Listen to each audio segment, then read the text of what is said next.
Can anybody hear me?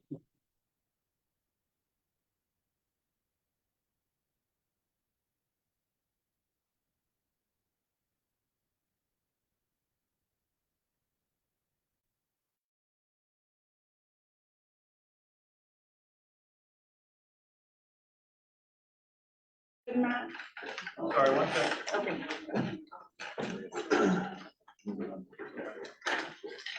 We're live now. Call this meeting to order. Welcome everyone in the room. Welcome everyone at home. This is the Bangor School Committee regular meeting. Today is Thursday, March 14th. It is just a little past 7. And if you please join me for the pledge.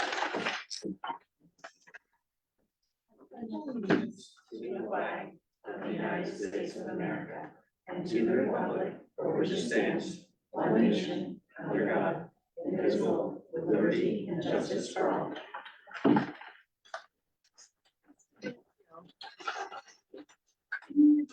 The agenda for Taker. No adjustments, Chair Hudson? Okay, thank you. Public comments, just a quick reminder, members of the public may address the school committee for up to 3 minutes on school and education matters. Public comments shall be directed to the school committee and be brief and not repetitive. The school committee's practice is not to respond or debate with speakers during the public comment period. We are here to listen. The superintendent or his staff will follow up on comments outside of the meeting as appropriate. The committee will not permit profanity or shouting and request that speakers be civil. Discussion of specific personnel or student matters and complaints concerning specific employees or students will not be allowed, but will be addressed through established policies and procedures. Before speaking, we encourage speakers to review school committee policy AC, which provides that the committee does not and will not discriminate nor tolerate discrimination against students or employees on the basis of membership in a protected class. Speakers who share comments contrary to this policy will not be allowed to continue. And before starting, please state your name and place of residence. Do we have any public comments tonight? Okay, seeing none, we'll move right along to superintendent proposals and updates. We have no action items, but we have several informational items. The first being a review of policy BD committee meeting schedule. Superintendent Taker. Thank you, Chair Hudson. I'll provide an update on policy BD and the school committee meeting schedule. It's basically in your packet. We had some discussion last time we met, so I just want to come back around to it. Member Sprague was correct. We do hold meetings the second and fourth Wednesday of each month. When said Wednesdays following legal holidays or during school vacations, meetings may be omitted or rescheduled. This is probably the worst day to tell you that we have a consistent schedule, because during the budget time, it does change a bit. Tonight, you'll view the budget. We'll want some input from you tonight, and as soon as possible after the meeting, if you don't want to share tonight, we'll have a first reading on March the 20th and a second reading on March the 27th. So if there's any other questions about the meeting schedule, let me know, but it's in your packet for you. Thank you very much. Next, we have the introduction to the 2024-2025 budget. Yes, thank you, Director of Business Services. We'll introduce the 2024-2025 school budget. Mr. Jerry Heyman.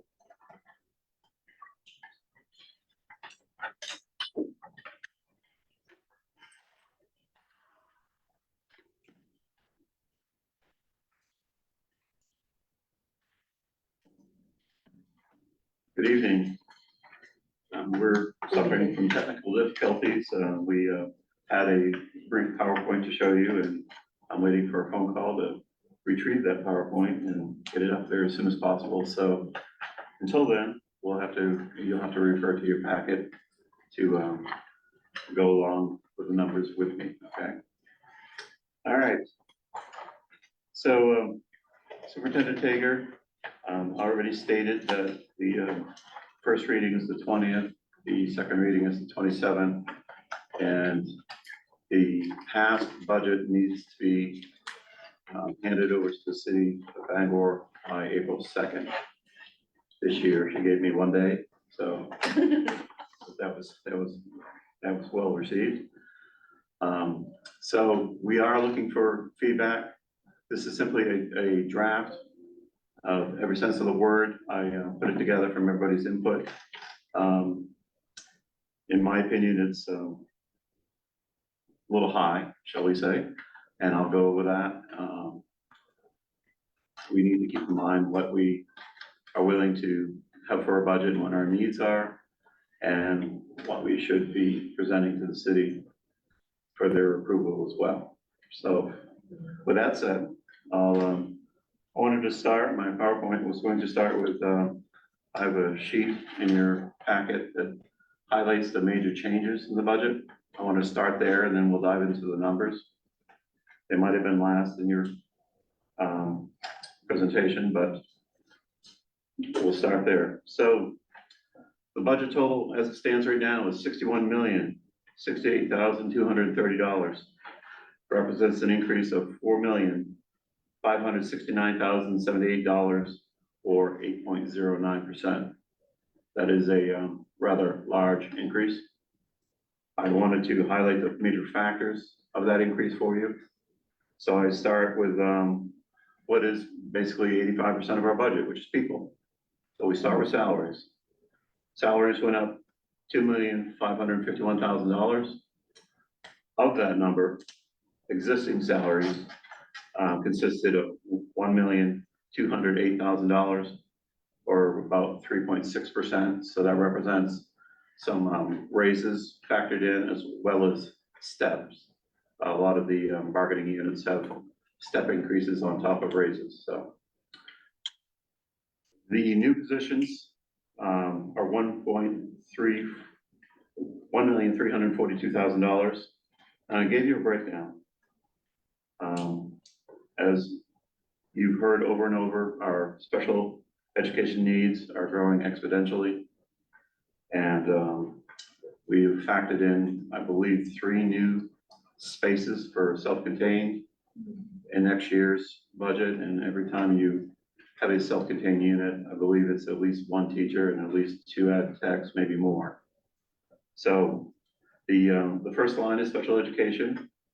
The new teachers, or the 7 new teachers, 9 new ed techs, and a portion of a secretary. It totals $553,000. The next major increase should be no surprise to you as well. Our ML population has exploded over the last year and is going to continue to do so in the Bangor School Department. And we have added 3 new multilingual teachers, 2 of them new and 1 that last year was paid by the COVID funding, which has run out. So it's 3 of those altogether.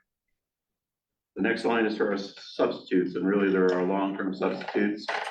We enjoyed, or the principals enjoyed, a long-term substitute at their disposal every day to take care of needs that continually pop up with absentees, sickness, vacations, etc. And those were previously funded by COVID dollars. We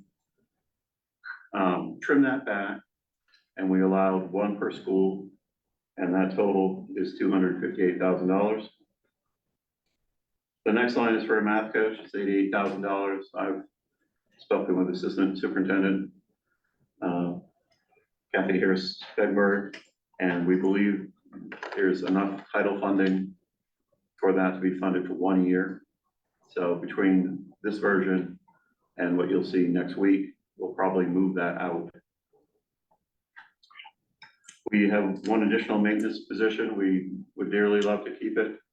We know it might be something we have to give up in the end, but we have 10 buildings and 5 guys to do the maintenance, and we're doing a lot more internal projects. For instance, we anticipated last year to do a project, and I just got the bid, and the low bid was almost $500,000. So the bids in America are continually, in my opinion, really high.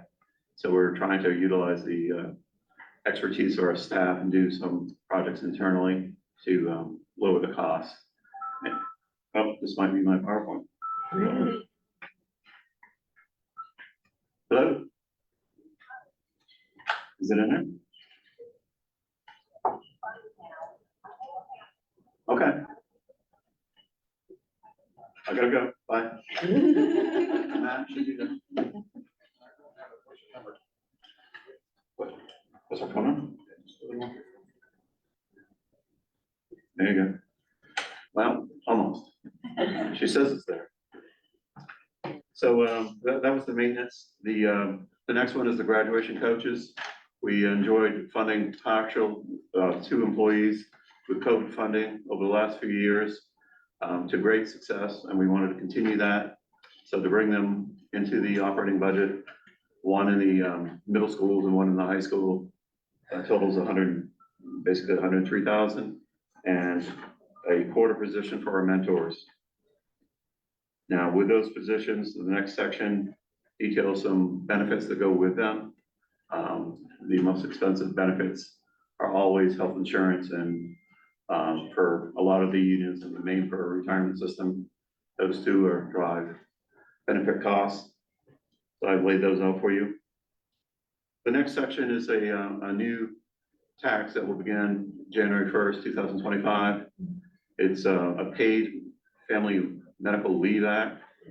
It requires a 0.5% from the employer and a negotiated 0.5% from employee to be collected for about a year and 4 months before it can be used, but it will go into a dedicated fund. All businesses are doing this. It's the state of Maine law. So 6 months of that is $89,000. The next line is for consultant. We put 120,000 in, which is less than the city of Bangor used on their Parks and Rec request. But we needed to put some money in to help put together the application, the construction for our schools that we've talked about through our Hope Point strategic plan. And to do that, we'll need to interview and survey many constituent groups, every stakeholder you can imagine is part of the application. So we put 120,000 in for that. And then there's a couple larger projects. We're currently doing, I listed STEM room renovations phase 2. Well, that implies we're currently doing phase 1, and we are. And we kicked the bid to the curb because it was way too high. And we're outsourcing pieces, but our internal maintenance staff that I referred to earlier are actually doing a lot of construction down in the B wing. We're going to have phase 1 done this summer, and we want to do phase 2 right on top of it. It's gonna redo all the STEM rooms. Upstairs is phase 2 converts 5 rooms to 4. It's going to have the hoods and the showers that are needed. So it's quite exciting, but it's quite costly. So I put money down for construction and for furniture and fixtures. And also for Bangor High, the loading dock. The loading dock is the only loading dock in our system. It's not in compliance with code. And besides that, the beyond the loading dock, adjacent to the cafeteria, if you will, we need to prepare an area for an external freezer for our food services division. We do not have enough space to feed the children at Bangor High, and we've already purchased the freezer and it's sitting, waiting for a space to open up on a redesigned loading dock. So that's why we budgeted 150,000 for that. I'm sorry if we can interrupt or not, but I'm just curious, what is happening now? There's not enough space currently. They're very challenged in their space. They have to increase the frequency of their orders. And I'm told by the director of the food services program that the demand for food in Bangor High is continually rising. And so this is a very good thing. They had some actual funding in their own division to buy the freezer, but we need to prepare the space. The food services division will not fund earthwork, so we need to do that in order to get it from the vendor where it's sitting right now. And Chair, you have your presentation if you want to. oh, okay. Thank you. Success. And the last 2 items, we we pay for tuition and learning experiences for teachers, ed techs, and admin, and there's some dollars in there for that. And then there's some money in for textbooks, and every year we need textbooks, so there's some dollars in for that. Hey, where do you want to be at? I just finished the sheet that looks like this. It should be the first one. The first one? Good one, that one? No? No. Yeah, so that one, the sheet was broken into two. Do you have any questions on this before I go into the numbers and show you where all that resides? Yeah, I just have a quick question, Jerry. And it may be just my sheet here. I have 7 teachers for special ed, and then on our packet here says 8 teachers. I am so impressed you found that. You're right. When we sent it out, it had 8 teachers on there for special ed. I worked with Director Babin, and we carefully went over to make sure I had the right count. And after the fact, after it had gone out, we realized one of the positions was split, and I added both pieces. So the dollars were right, but the number of teachers was wrong. Okay. But the dollar amount that goes with that is accurate. Okay. Yes, it was. Okay. I I was just, like, wait a second. Tim on the screen is. so it was split between Vine Street and 14th Street. 14. Yeah, And, the number is exactly the same, so. So the dollar, it is one teacher, it's a split, and I said, oh, yes, you are, you're right. And we changed it. Okay, perfect. It is Thank changed on you. this version. And Member Surratt, you have a question? Yes, thank you. And you can hear me okay? You can hear me okay? Can you hear us? Oh, not well. This, I could before, but it's okay. You can hear me. Yes. Yep, Yeah. okay. Yeah, I just have one small technical question at this point. Help me understand this. Three new teachers, the ML teachers would be 261,000 and change, but seven teachers, 9 ed techs, and a part-time would be roughly half, would be about 200% of that. That isn't making sense to me. I would think that the special education number would be higher. If 3 ML teachers is 261, I would think that 7 special ed teachers, 9 special ed techs, and 1 part would be more. Do you want to answer that? So we Can you? I can. Please, thank you. They won't be able to hear. I think I know the reason, but Christy's gonna come to the mic.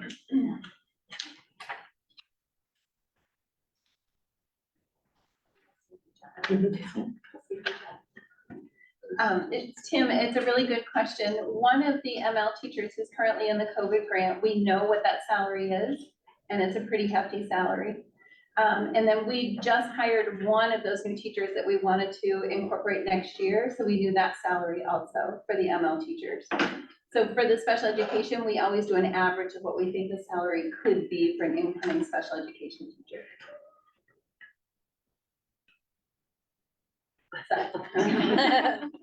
Thank you. So that price, Director Babin is, I mean, that 261 is minus the COVID, with COVID, that includes it, okay, Includes it, okay, yes. okay, that's what I meant, yeah, opposite way, thank you. Any other questions? All right, I'll move on. So this sheet is the revenue sheet. This is, this is the question, how do we pay for it? I kept the bottom all the same, so it wouldn't be a distraction.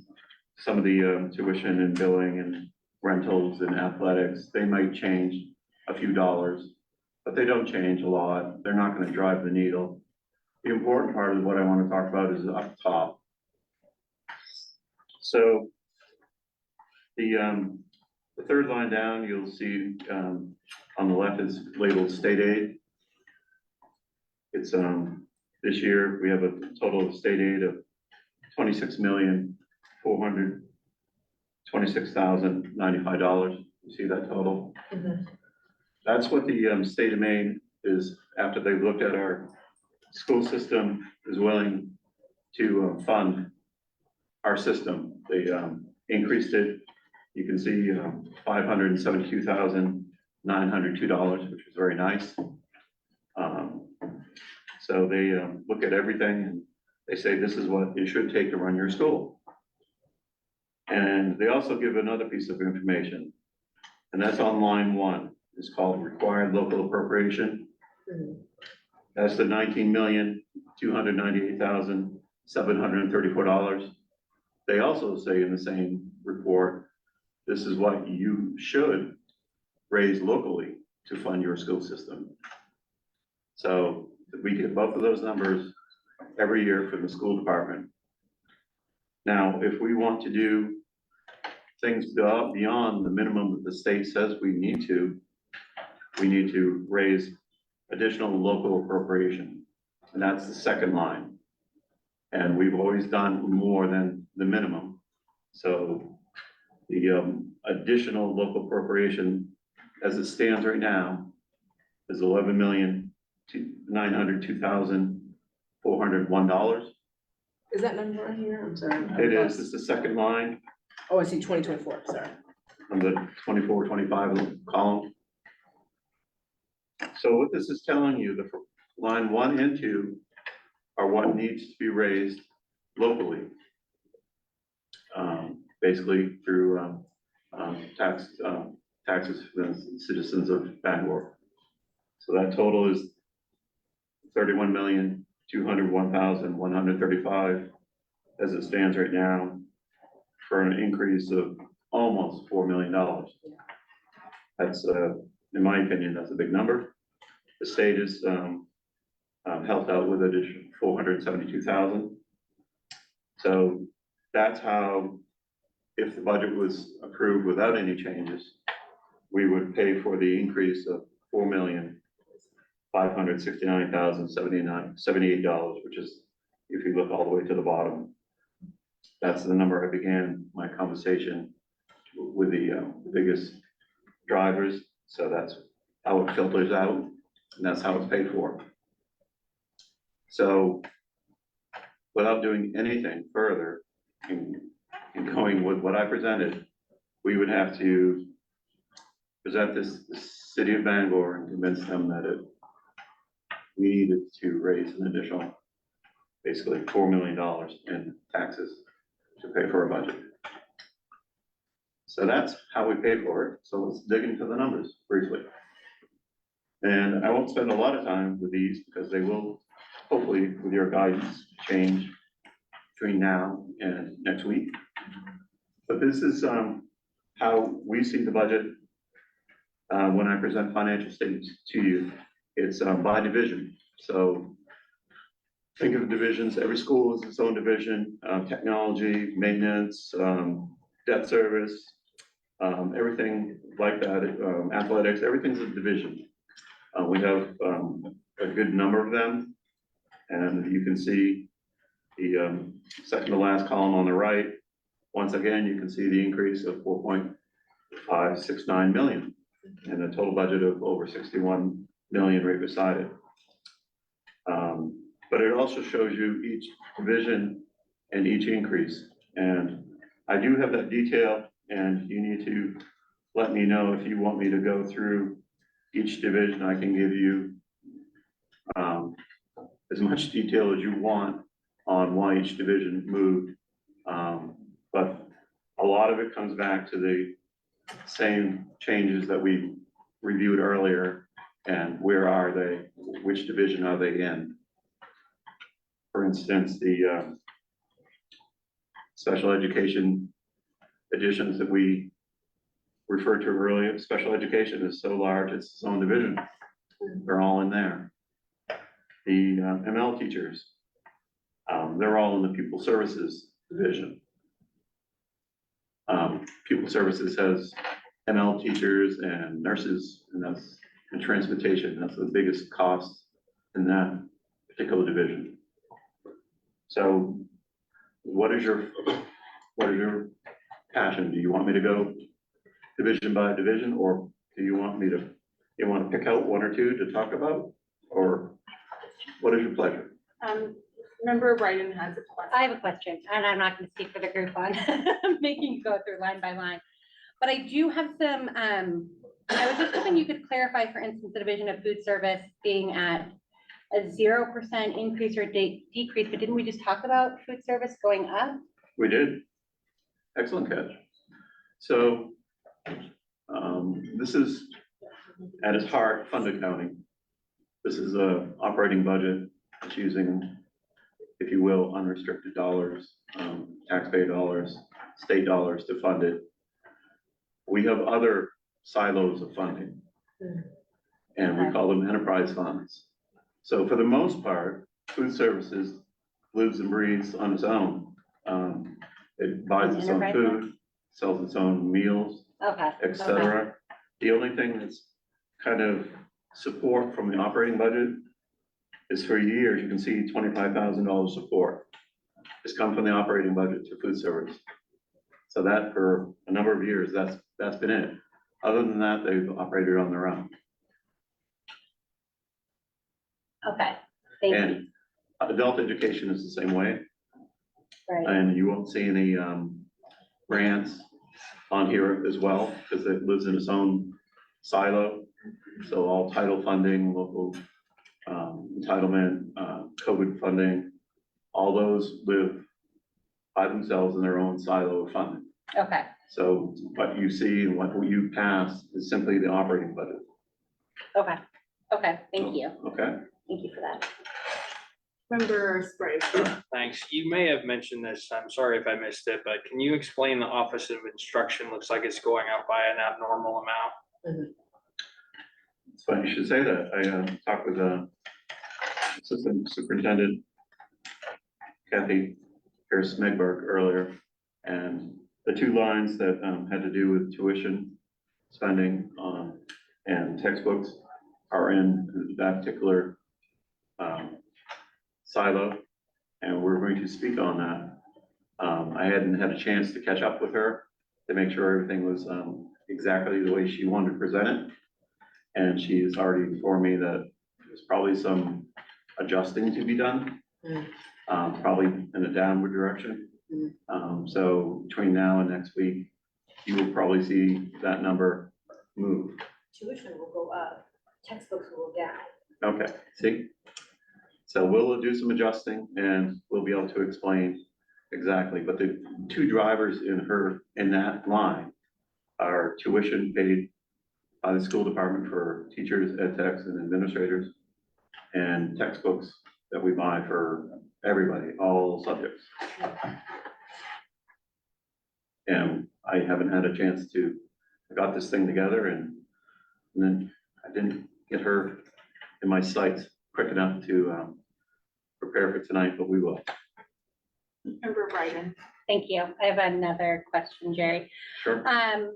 We know that we have LD 1064 and LD 974 with the increases in the teacher salaries and ed tech salaries coming 27, 28. Is that being accounted for, parceled out in each budget leading up to that? How are we anticipating the increase from the minimum wage having to move to 50K for all of our teachers? I believe when I read the law that it was to take effect in the 25-26 school year. Is it? I thought it was later than that. Because So it is accounted for then? it's not accounted for here, because this is the 24-25 school year. Got it. So but it's not, you're not increasing it slowly. It'll just be next year. We'll see those numbers even more. Yes, and when we talk later tonight in executive session, I'll give you some more details on that. But Bangor School Department is in very good shape when it comes to meeting the Right. minimum pay requirements of the state of Maine. We're not in the position of some school system where there's going to be a Right. large adjustment. We'll at best have to do a small adjustment. Okay. And we're waiting for next year for all of that and the ed techs as well. Yes, about a year ago, we realized our ed tech schedule wasn't keeping up with current economic demands, if you will. We took it upon ourselves to change the whole scale for all the ed techs about a year, maybe a year and a half. They kind of blend together, but not too long ago since Superintendent Tager's been on board. Okay, all right, thank you. And we can review those as well. Okay, thank you.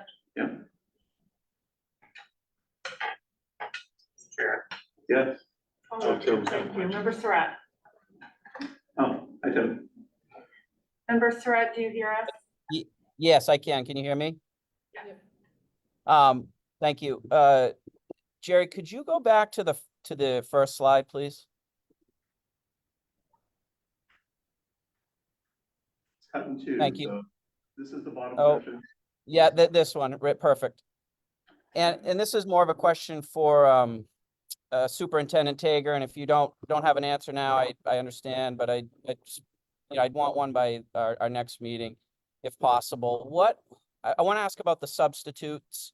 What are the principals saying about the substitutes and the possibility of losing them? What kind of impacts would that have? They're sitting right here and they all would like to keep those. And I am in agreement with them. I'll tell you why. We have a dedicated substitute to all the schools. So they know all the students, they know all the teachers. So I think it's certainly a positive for our instructional focus. And I would tell you, we did cut back. We had 13, we now have 10. We cut back one at each middle school and the high school, and those principals were on board for that. But overarchingly, they want to keep those if they can.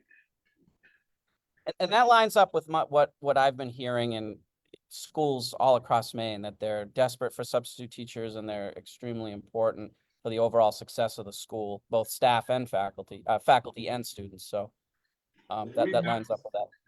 We met with all the principals and it was overarching. That's something they really wanted. And I believe it is good for our academic achievement, social, emotional. They know the students. I don't see a downside to it. And the bottom line is we're going to have somebody out anyway. So we're going to be hiring somebody. So why not have somebody that we know? Thank you. You're welcome. And just to piggyback on that, the 3 that were cut, does that affect or impact? The 3 were all on board. So I think that will be okay. Any other questions? Member Chandra. This is a general question. We haven't looked at this. I remember thinking back to last year, some of our big increases came in energy, electricity, whatnot costs. I don't, unless I'm overlooking it, I'm not seeing anything like that on there. Are we expecting the same kind of leap? Or are we looking at a little bit of relief in some of that energy cost this year? I read the headlines like you did, and we budgeted accordingly. And as I look at the current expenditures, I'm glad to say that we over budgeted. And I was able to trim a modest amount of electricity and heating from almost every school. Okay. Because we took it to heart what was being said. In fact, if you remember, our natural gas contract went, skyrocketed like January 1st of one year. And I locked in for 2 years thinking I can live through 2 years and maybe the world will readjust. Well, actually, last week I got a call from our energy broker and the world has readjusted, and the decatherm natural gas price is $9.80 something cents. And I locked in at $18 for between now and December 31st. And they allowed us to spread it out and extend it a year and get a blended rate between what I'm locked in at and the $9.80. So for the next 2 years, our natural gas will be a lot lower than we anticipated last year. Oh, excellent. Which is Thank you. good. Okay, thank you. I don't even think I've told you that. It's good news. Member O'Carey. If you can go back to the division slide. Sure. I just had a question about, and this is perhaps just my ignorance, why certain schools have like significant jumps and then other schools are steady or even decreasing? Like, is it just, building specific, or what's the reasoning or the? It is building specific, so would you like to give me a, Well, Fruit Street jumps out to me, and my children go, two out of three of my children go to Fruit Street, so it's not, but it seems like it jumped from 2022 to, the 2024 proposed, quite a bit compared to the other schools. I just wondering why that is. Maybe it's enrollment, I don't know, but. okay, so Fruit Street's on there for an increase of $127,815. That number is in salaries, it's $102,000 or 5.2%. That's a combination of built-in raises and steps for teachers. Plus long-term subs that we talked about, in that number. The Fruit Street number is $28,000. A couple other driving forces. We have $8,000 in for our security system that we implemented a year ago called Syntegix. We paid 60% initially, 20% in this budget we're preparing, and 20% next year, and we'll have a couple-year break. And then the last driver that I noted, Fruit Street has a portable in place now for a portable classroom. And for the first year, it was funded by a pre-K expansion grant. And we're trying to redo that grant, which would be great because we could use it again. But if we can, there's gonna be a couple months in this year's budget that will have to be funded by operations, and that's about $10,000. So between those items, that's what's driving Fruit Street.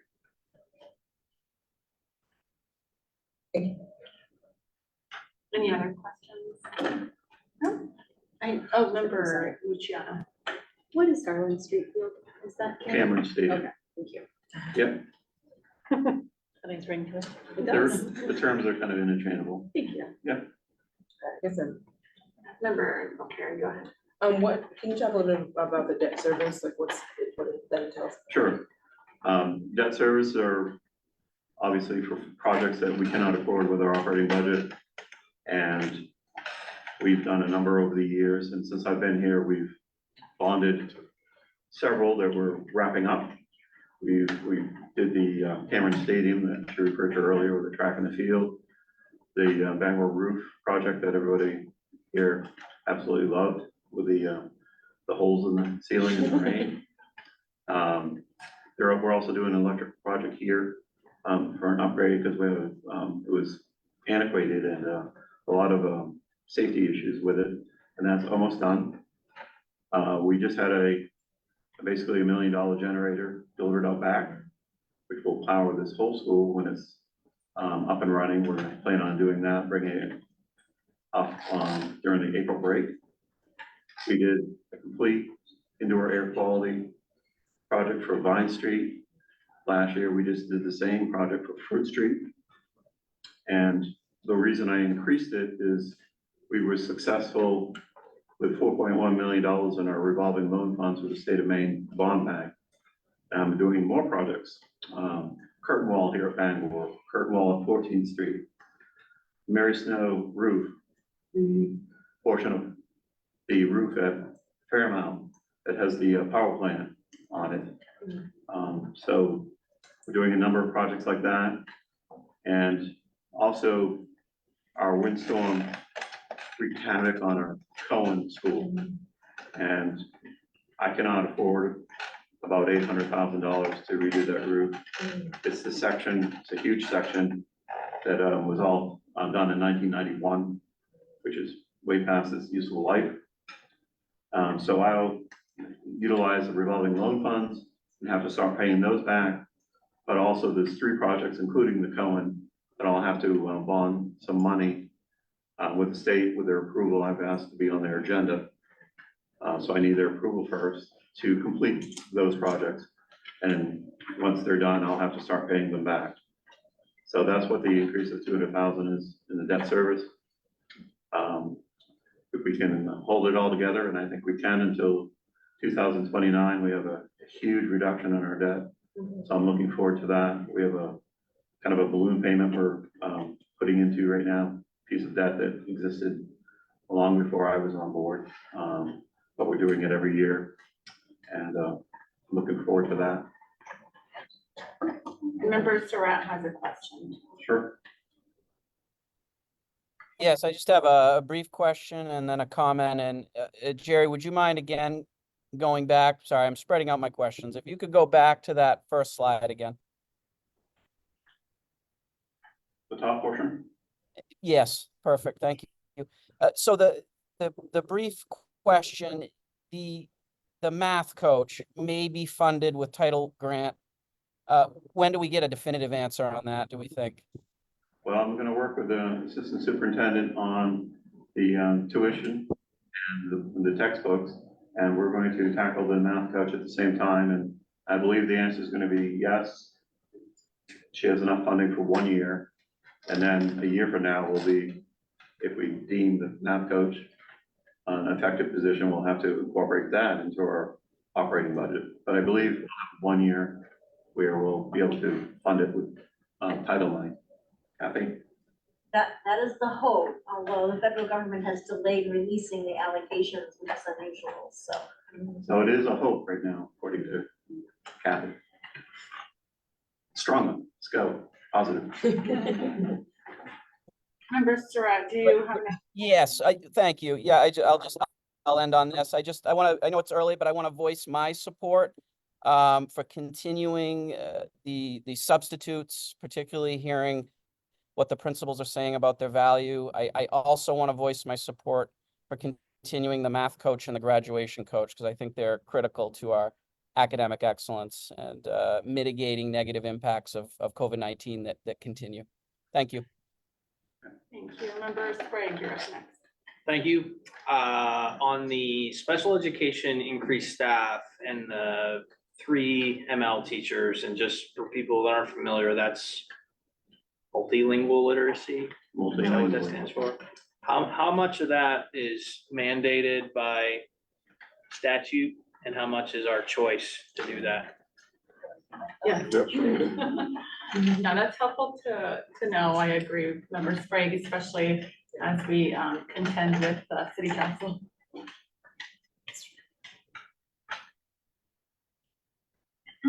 So I think it's important to note in special education that we monitor those numbers very closely because resource room classrooms where students are accessing a portion of their day in special education, that can fluctuate. So I monitor those very closely.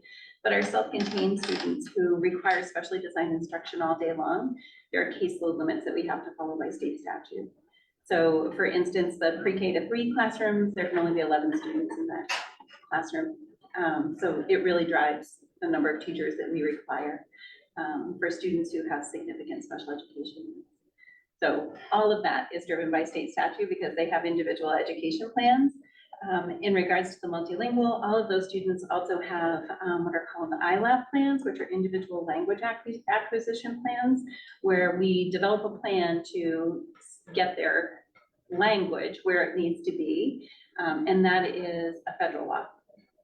So special education, federal law, down to the state law, and multilingual is a federal law. So is it fair to say we're almost like required to hire 3 more ML teachers because of the number of students we have?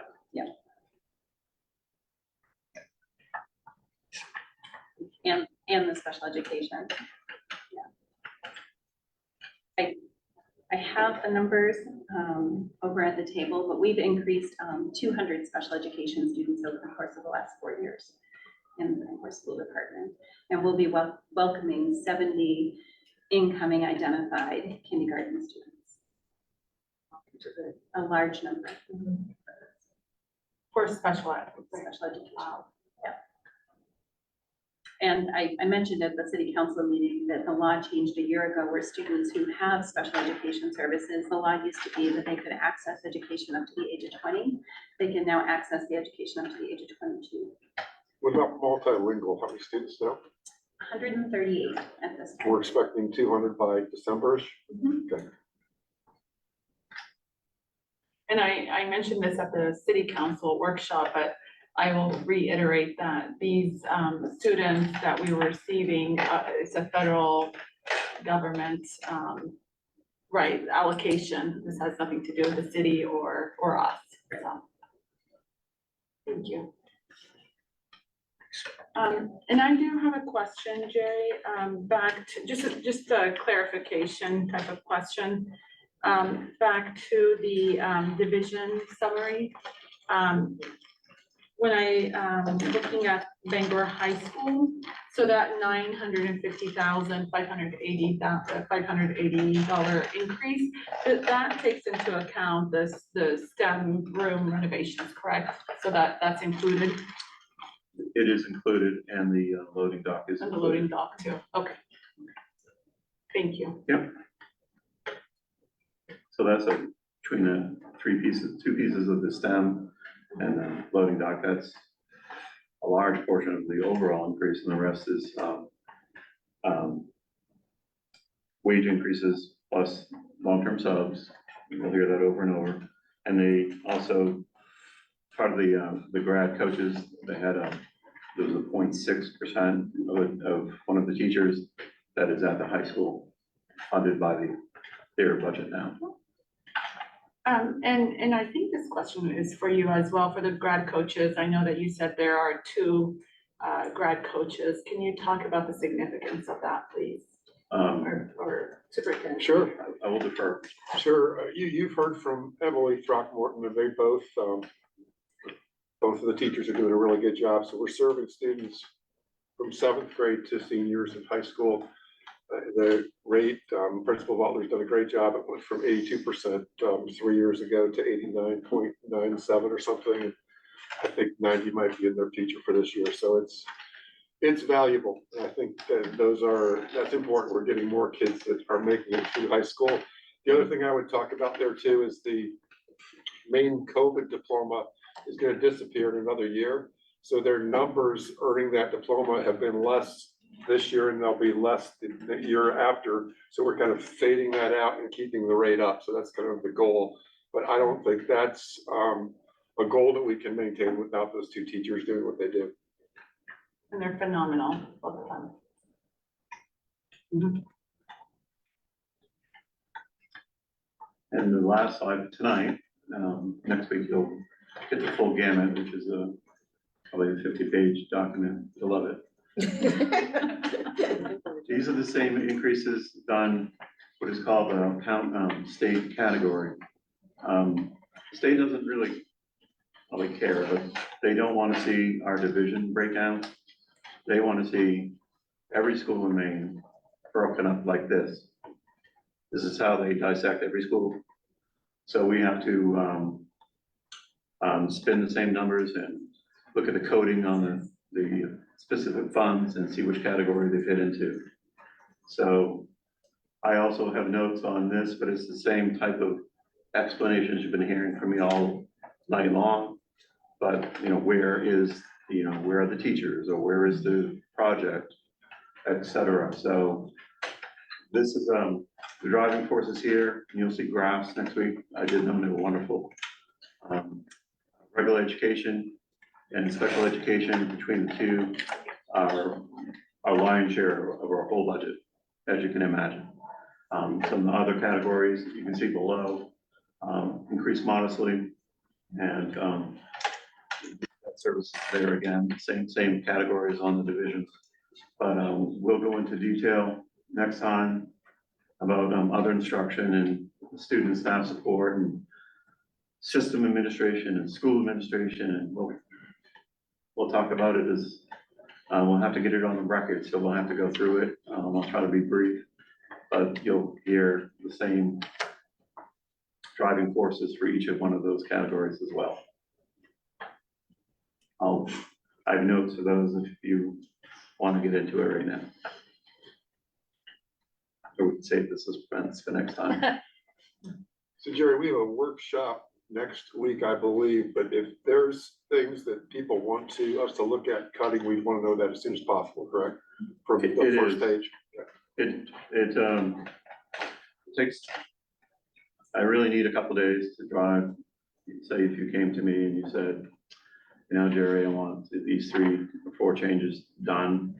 I have to then go find them and find out which bucket they're in and take them out of the division slide, the account category slide of the explanation of their overall budget, or conversely, if you add to it. So I need to know that sooner than later to give me a good chance to give you something prepared. My goal is to give it to you far enough in advance where you can print it off and digest it before the meeting and not have a handout at the meeting. So if you could do that and take the next 24 hours and give us some guidance on if you think this budget is spot on, or if you think this budget is a bit too large, and how would you go about doing something about it? So can I propose that any questions come in prior to March 20th, which is our workshop, so we can discuss them in our workshop? Is that fair? Okay. And I'm not sure when you want to have a workshop. You want to have it We- right before the March 20th? Yes, I Okay, think that's what you were asking, Yes, correct? yes, Yeah. yeah, so if you give them to me a couple days before the workshop, correct. there's a That's what I good chance I'll be prefer. able to, The 18th by the 18th. I'll be able to get them in, Sure. so you'll see revised numbers.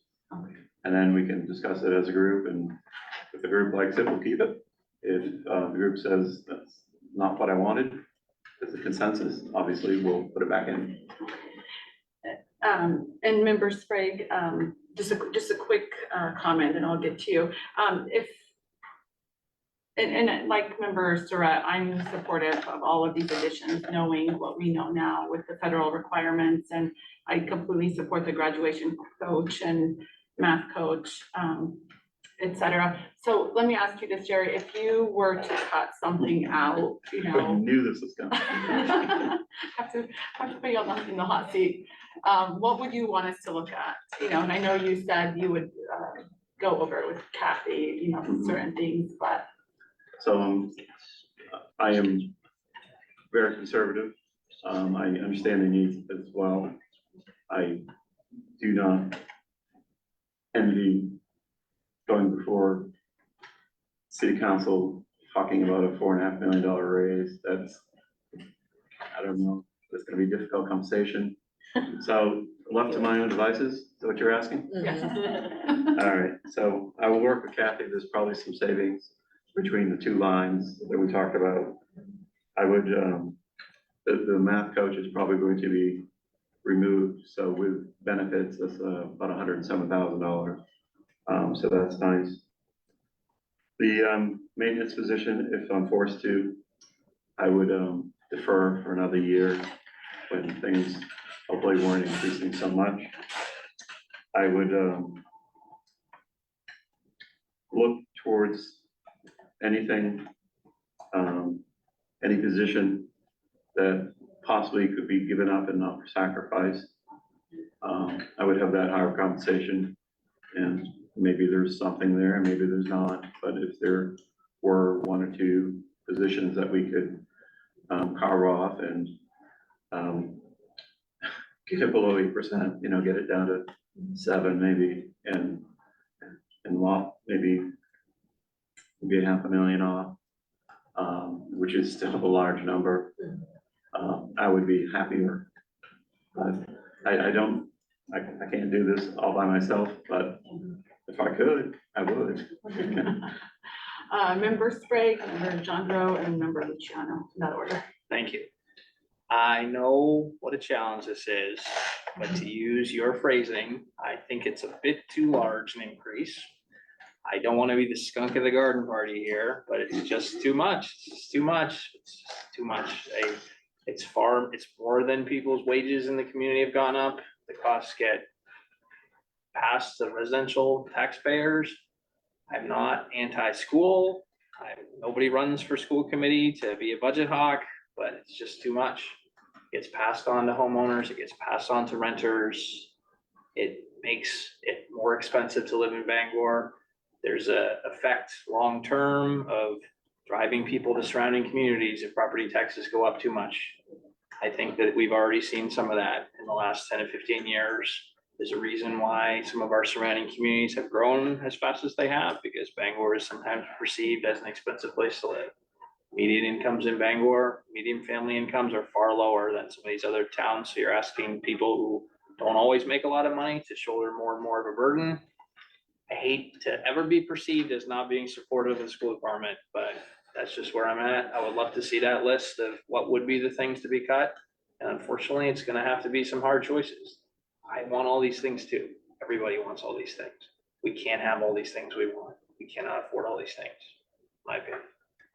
Thank you, member Sandra. This is kind of related to what member Sprague just said. Is there any way for us to know, because a lot of these big increases come from loss of COVID dollars, they come from state, federal, guidelines and mandates, things that we have to.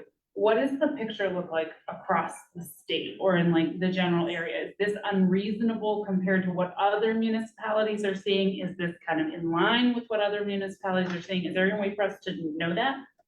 Jim had some good information early today. I think the percentage increase is in line, but our total dollar figure is bigger than a lot of the districts because we have bigger enrollment. Yeah. So I think that, 6 to 10%, but the size of our budget makes it Yeah, imposing. but when we're looking at the percentage, it is in line with what other Seems to places be, are seeing.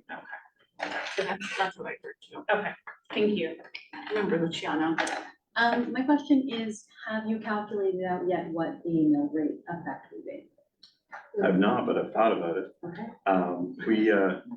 Superintendent Tager and I attended a city meeting, and there was a lot of discussion about, it's a changing target, how many $1,000 drive the mill rate in nickel. Yep. There was several answers in the room, and I'm not sure definitively everybody believed one of the answers was absolutely correct.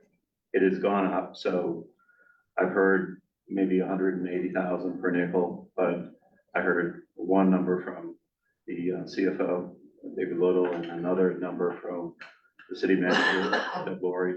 I would have to work with the city to say, okay, what do you think drives a nickel on a mill rate? And from that, we could do the division easy enough on the increase and find out the effect. Thank you.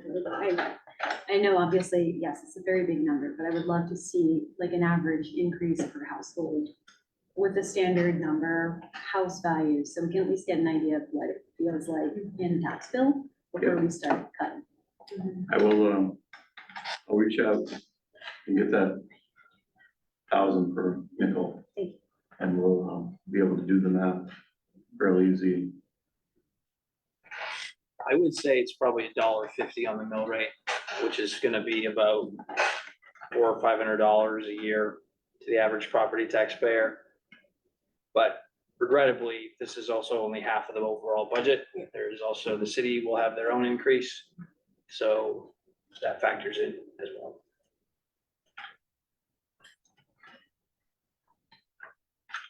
Other questions, comments?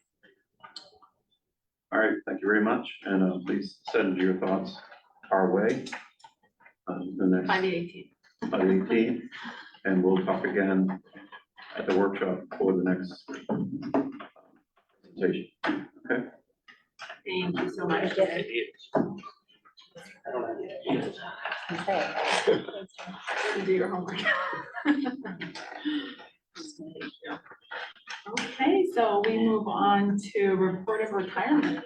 Thank you. I'm reporting the following retirements: Jennifer Bomer, English teacher, James F. Dowdy School; Kelly Ellis, music teacher, Fairmont Mary Snow School; David Johnson, special education teacher, Fairmont School; Ann Woolley, occupational therapist, William S. Cohen School, Bangor High School. Thank you. Moving on to business action items. The first action item we have is the minutes of the regular meeting of February 28th, 2024. I'm recommending approval of draft minutes of the February 28th, 2024 regular school committee meeting. Can I get a motion, please? So moved. Seconded. Any questions or comments? All in favor? And I believe member, Passes 7-0.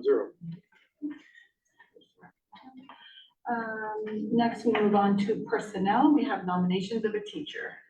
Recommend approval of the following teacher nomination for the 2023-2024 school year with a one-year probationary contract.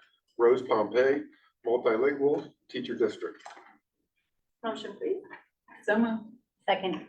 Any questions or comments? All in favor? 7-0, thank you. Oh, I'm saying, okay, sorry, 6-1. Next we have donations by member Junko. To the William S. Cohen School from Beth and Art Portraides, a cash donation to support students having a total dollar value of $250. Thank you very much. Can I get a motion, please? So moved. Second. All in favor? 7-0. Next, we have introduction items, and we have first reading of revised policies. We'd like to take all those together, please. Thank you, Chair. Revised policy JFHA, complaint procedure for persons with disabilities. Revised policy JG, student discipline. Revised policy JGD, suspension. Revised policy JGE, expulsion of students. Revised policy JHB, truancy. Revised policy JHCB, life-sustaining emergency. Revised policy JHCD, administering medications to students. Revised policy JHD, suicide prevention. And revised policy JICA, student dress. Can I get a motion, please? So moved. Second. Any questions, comments, member Luciano? I saw a couple small administrative updates, just like little typos and stuff. I flagged them. I can send corrections and then approve, Sure. but it's first reading? Yes. Yep. Okay, so just wanted to make sure you had a chance to fix those. Thank you. All in favor? Can I Oh, also sorry. make a comment? Can I pull out the policy JGD for suspension for additional comment as well, between the first reading and the second reading with, the policy committee? Sure. Yeah. So this is a first reading, right? So you It is. can, in the meantime. You're right, send right. Any comments that you have. On the rest of your day. Yeah. Yeah, Yes, yes. And then you have member O'Carry and member Surratt who are also Correct. on the committee. Yeah. great, Yeah. thank So we you. don't have to pull it out, correct? That's my understanding, because this is just the first reading. Okay, thank you. You're welcome. Any other, member Luciano, did you see your hand up again? Nope. Okay, all set? Yeah. All in favor? 7-0. Moving on to committee updates, but first, any comments and or questions from the committee? Thank you. I wanted to first just recognize 14th Street School had a great parent event tonight. Well done. Spaghetti dinner, and my own daughter had her academic night, which was rescheduled because of an illness. So great job. You can really see in the schools a purposeful effort to get parents in, which is nice. All the kids seem to be having fun. So it's great. I want to thank whomever for the progress on my concerns about the email address. It's working now. I appreciate it. And also the clarification on the schedule. I just want to make sure that the schedule that we have posted on the school committee website matches what we're saying the meetings are going to be. It's not really an issue, I don't think, of purposely trying to mislead. There's just a principle of transparency at stake. So I just want to make sure it always matches and always lines up. There was something else. You have a Oh, I second wanted to, chance. I wanted to wish peaceful Ramadan to our chair. I'm sure this is a busy time of year and challenging period to make it through these days. So thinking of you and all others who celebrate Ramadan. Thank you, member Sprague, I appreciate it, yes. And Ramadan Mubarak to all of our families too, and students who are celebrating, so a very special time. Member Bryden and then member Surratt. Thank you. I also wanted to just give accolades to all the schools that had the academic achievement nights and the culture nights over the past couple of weeks. It's been really spectacular to see how excited the students are and how excited the faculty and staff are to support students and really bring families into that. I think it's a really special thing for our community to be able to witness. So I'm very grateful for that. And I also wanted to thank our music program. We had a really fantastic wind instrument and entire band performance from the Bangor Middle School and High School, including the wind instruments from the 5th grade Mary Snow School. And it was amazing to see how the program not only progresses throughout the years, but just how much heart is in that music program. And I think especially as we're looking at cuts, we know that there's some really awesome things happening in our schools and we're seeing the outcomes of it. And so I applaud everyone that's involved in making that happen. Thank you. Member Surratt. Thank you. So I had planned to say this at the last meeting, but unfortunately I was feeling unwell. I just wanted to say to Superintendent Tager, I want to wish him well, thank him for his excellent service to the Bangor School Department.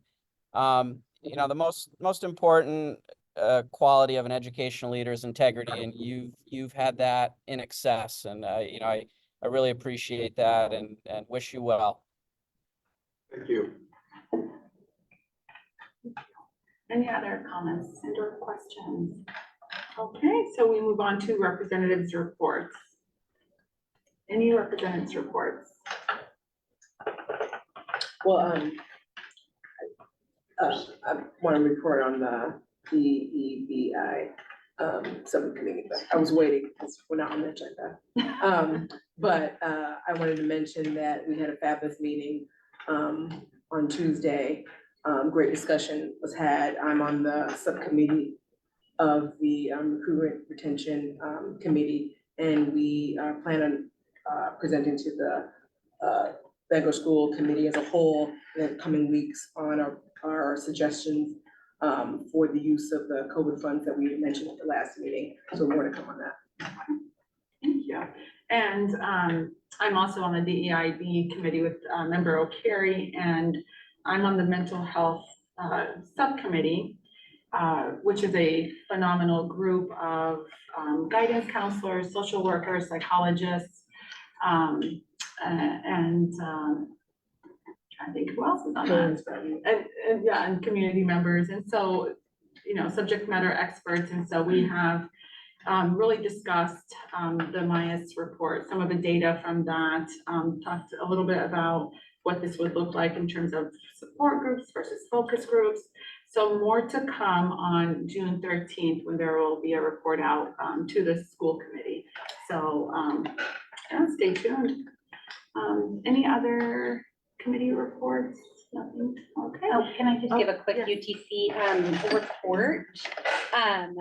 So what I really wanted to bring attention to is that it's Skills Week at UTC, and I know that the school, is working very hard to get prepared and really get into the school spirit. And tomorrow is the skills competition. So if you don't have tickets, I know they're also live streaming it, and it's definitely something I highly recommend checking out. It's such a gift to our community to have UTC right here and to see the way that all of our students come in with so much excitement behind the work that they do each and every day and be able to demonstrate against everyone else in the state is a really spectacular and also unique opportunity. So I strongly recommend checking that out. Thank you. It's at the Cross Center. For that. So- Okay. So don't go to UTC there. They're not there, but you can also live stream it. Yes. Thank you. Member Surratt. Yes, I recently attended the UTC meeting and I am terribly unprepared and I apologize. I had wonderful notes about the meeting, particularly some nice notes about our new member that's going to be representing Bangor, but all of those notes are in Maine. So I would ask if I could come back to the next meeting Wednesday and do that report. Absolutely. Thank you. Thank you. And then last but not least, student committee member updates from members Dussablon and Crespo. Just have a couple of updates about activities at the school. So competition for the Bangor High School House Cup has been going on. Excuse me. Something's been going around, getting over whatever's. And so the House Cup competition is essentially another spirit we do later in the spring. So students will dress up in costumes and they'll have competitions like a geography bee or a spelling bee throughout the week. So each participation. right. So each department hosts a different competition that's relevant to what they do. And I'm happy to say that after a very long week of hard-fought battles, the junior class fumbled the ball and dropped the lead to the seniors, where we took first place. So great job to all the classes. It was great sales school spirit. Everybody was really motivated, showed up. Better luck next year. John do the rematch, but I can't. So Boys ice hockey team, incredible season, ended up in them being named state runners-up in their game against Lewiston on March 8th. And wasn't the outcome we wanted, but like I wasn't at the game, but seeing the spirit of everyone going down, they rented a bus to bring all these students down to the cross center in Portland. So seeing the school spirit that showed up there was just something great. So great job both teams. Looking forward to an incredible season next year. Tryouts for spring sports are coming up. So baseball, softball, and lacrosse, get ready for those. And just yesterday, right, intramural badminton. And yesterday, Wednesday, March 13th, there was a career fair at the gym right here at the high school, which I'm told by the council was very good. So that's a great way for students to see opportunities they can take after high school. The program is putting on a production of Anastasia. It'll be Thursday, March 21st, Friday, March 22nd, both at 7 p.m. And then a Saturday matinee at 2 p.m. And tickets can be purchased for $5 in the cafeteria when you walk in. Sounds like it's gonna be a good show. I have a couple friends in it, yeah. The talent show is also coming up on April 5th. Auditions just passed. We had a couple more people join in after I said there wasn't much participation before. Sounds like it's gonna be a good show. And students are also preparing for the SATs, which are April 10th. Awesome. Thank you so much. So next we have information items, and we have several important dates.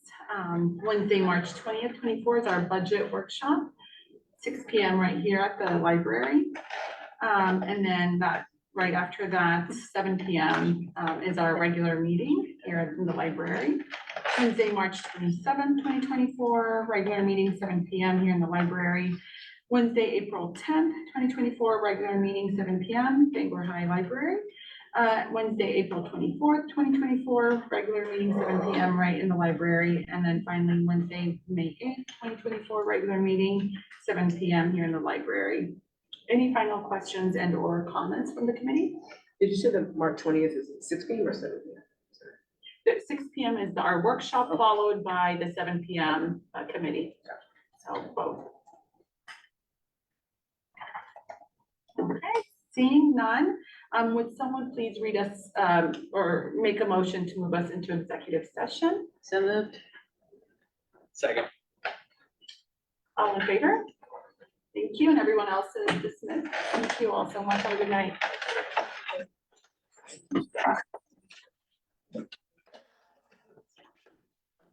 Oh, man. You just made up that.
Come on, another chance on camera. Okay, good. Ready. Okay, can I get a motion for adjournment, please? So moved. Second. All in favor? 6-0. Meeting Thank you. adjourned. That was absurd.